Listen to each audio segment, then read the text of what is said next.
Hiranyakeshi English medium स्कूलच्या वतीनं आषाढी वारी निमित्त दिंडी सोहळा संपन्न। नूल येथे हिरण्यकेशी इंग्लिश मीडियम स्कूलच्या वतीनं आषाढी एकादशीच्या निमित्तानं या पार्श्वभूमीवर नूल या गावात पारंपरिक दिंडी सोहळा अत्यंत उत्साहात आणि भक्तिभावाने संपन्न झाला। या सोहळ्याचं आयोजन इंग्लिश मीडियम स्कूलच्या मुख्याध्यापिका जानवी शिंदे आणि शिक्षक मंडळाने केलं होतं। दिंडीची सुरुवात शाळेच्या प्रांगणातून झाली। या आषाढी वारी दिंडीमध्ये शाळेतील सर्व विद्यार्थी, शिक्षक आणि पालक सुद्धा सहभागी झाले होते। ही आषाढी वारी प्रतिकात्मकरित्या साजरी करण्यासाठी सर्वांनी पारंपरिक पद्धतीने वेशभूषा परिधान करून आले होते। या सोहळ्यासाठी चिमुकले विद्यार्थी वारकरी वेशात आले होते व विद्यार्थिनी रखुमाईच्या वेशात आल्या होत्या।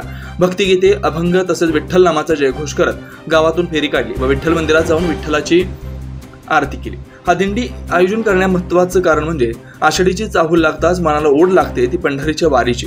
अनेक विठ्ठल भक्त विठ्ठलाला पाहण्यासाठी पंढरपूरला जातात। विद्यार्थ्यांनाही महाराष्ट्राची संस्कृती समजावी, इतिहास कळावा हा मुख्य उद्देश होता, असं मुख्याध्यापिका शिंदे मॅडम यांनी सांगितलंय। कार्यक्रमाच्या शेवटी अतिथींनी आपल्या भाषणातून वारकरी संप्रदायाचं महत्त्व पटवून दिलंय। गावातील विठ्ठलाच्या मंदिरात उपस्थित पुजारी, वारकरी, पालक यांनी मुलांचं कौतुक केलं व रामगौंडा पाटील, ए.के. जाधव, अमर जवान, पुजारी, वारकरी व पालक यांनी मुलांना दूध, केळी, लाडू, चॉकलेट असा खाऊ वाटप करण्यात आला।